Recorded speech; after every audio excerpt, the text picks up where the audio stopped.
Wolf spiders might be some of the most intimidating looking spiders out there, with huge fangs, fast movements, and the potential to grow to absolutely massive sizes. But what you might not know is that wolf spiders are one of the most diverse spider families out there, showing a variety of unusual behaviors and patterns. I'm Mikey Green, and my goal is to show just how little we really know about the strange creatures living their hidden lives all around us. Today, we're exploring the pine forests of southern Alabama in search for one of the weirdest wolf spiders, the funnel web wolf spider. While not as venomous as their Australian namesake, they are still voracious predators, just not how you'd expect from a wolf spider. Most wolf spiders are active hunters, but these live their lives more like a widow spider or a trapdoor spider, living in a hideout and only coming out for food that gets stuck in their webs. And although they can have some of the most bold patterning of any wolf spider, their secretive nature can make them really hard to find. Finally though, after scanning some pine logs, including some with webbing, I finally found not one, but two of these huge spiders. Let's take a look. Found right here. Just outside of their web is two Socipus mimus, a really big and pretty rarely seen species of funnel weaving wolf spider that can actually be found only in this region of the southeastern United States. As you can see, it is truly a large wolf spider, but weirdly for wolf spiders, these actually build webs. Now they usually build these webs inside pieces of broken pine logs, just like this, where there's little holes that they sit in the middle of their web, waiting for prey to come. This is actually extremely unusual behavior for wolf spiders. Usually wolf spiders are not out here building webs. You might know they are active hunters, usually. They can be found on the ground or sometimes in the trees using their large eyes, their large, extremely sensitive eyes, to find prey at nighttime, visually. They do not build large, elaborate webs and instead rely on their speed, their vision, and their venomous bite to take down prey.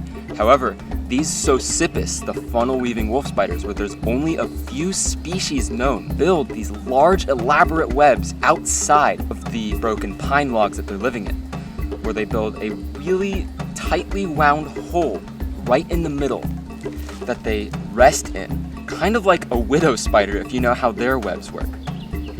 Now when an insect crossing through, because as you can see this is a pretty open area, so they prefer to build these webs out in these open fly zones is what they're called, where a lot of insects are flying, will get themselves stuck in the web, and just the feeling of the insect moving around the web will make these funnel weaving wolf spiders crawl out of their hole and grab their prey and bring it back in. It is a truly fascinating and unique behavior that, while very rare in wolf spiders, is the life strategy that works for these very strange funnel-weaving wolf spiders. This species is Socipus mimus, which is endemic, like I said, only can be found in this region of the southeastern United States, from Louisiana to the western Florida panhandle, and right here in southern Alabama. We are at the exact central part of their range, right in the middle of their preferred habitat, which is these kind of savannas with pine trees, dry cover on the ground. This species in particular can be identified not only by range, where actually this is the only species of funnel-weaving wolf spider that can be found here in southern Alabama, but also more generally by their kind of dark gray appearance with a broken stripe running across the side of the front of the face, just like this. Now it is quite large, and I did say they are venomous, but wolf spiders are harmless to people. So before letting this little guy back into his web, I'm going to attempt to catch and free handle this absolutely beautiful and spectacular Socipus mimus funnel weaving wolf spider. Let's give it a shot.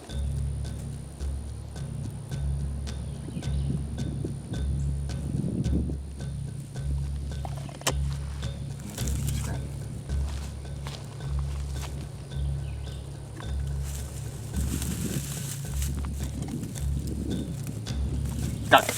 Yeah! Check this out. Look at this nicely sized Socipus mimus. Now, the harder part, trying to get him to stay on my hand before he runs off.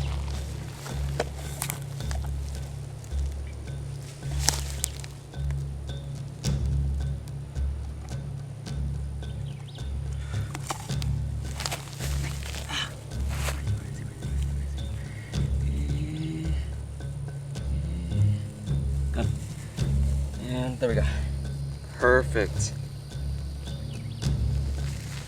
Look at this guy right here. He's actually missing a few legs, and that's not from me trying to catch him. He was like this before, but probably got attacked by a lizard. There's lots of fence lizards around here. The fence lizards love these broken pine logs to try and look for creatures for themselves to eat. My guess is a fence lizard probably got him, and he dropped a couple legs to run off. I mean, spiders have a very easy leg dropping mechanism, so it was probably painless, and this spider is lucky to be living another day. He has a good chance at being a mated spider and continuing the genetic line of this rare species out here in this ecosystem. But as you can see, he is extremely gentle, despite being quite large in size. As you can see, leg span almost covering all 4 of my fingers. And the females, in fact, are even bigger. He is very calm, not being a threat whatsoever to me. Wolf spiders, while they might be big and scary looking, are actually completely harmless creatures that should not be feared. And while plenty of wolf spiders that are common can be found inside your house, this species is not one to worry about being found anywhere close to people. They have a very specific habitat preference. They're quite rare, and that is exactly what I love about them. And in fact, looking at it in person, the patterning is some of the most beautiful I've ever seen on a wolf spider. That bright orange on the front of the face, contrasting with that black and gray coloration, just absolutely striking. Wolf spiders are usually quite drab and brown and mottled, so to see one with such bright colors and interesting, intricate patterns is just absolutely beautiful. It kind of does match a charred pine log in terms of its patterning, but just on my hand looking at it, it is just a gorgeous species of wolf spider, and I feel like I've had enough time with this individual. I don't really want to mess with him too much. What a beautiful species. This is exactly what I love about just getting out and exploring nature. You really never know when you're gonna find something as absolutely insane and interesting as the funnel weaving wolf spider. Let's put this little guy back. Seeing this wolf spider retreat back into its web, I was reminded of just how vast these ecosystems outside of my homeland of South Florida really are, and how much diversity of strange creatures might be hiding in the most unassuming places. But we're not stopping here though, because over the next few weeks we'll be exploring the wildlife farther out west in Texas. But until then, make sure to check out this video right here, where we find a strange looking spider with a highly venomous close cousin you won't expect. See you there!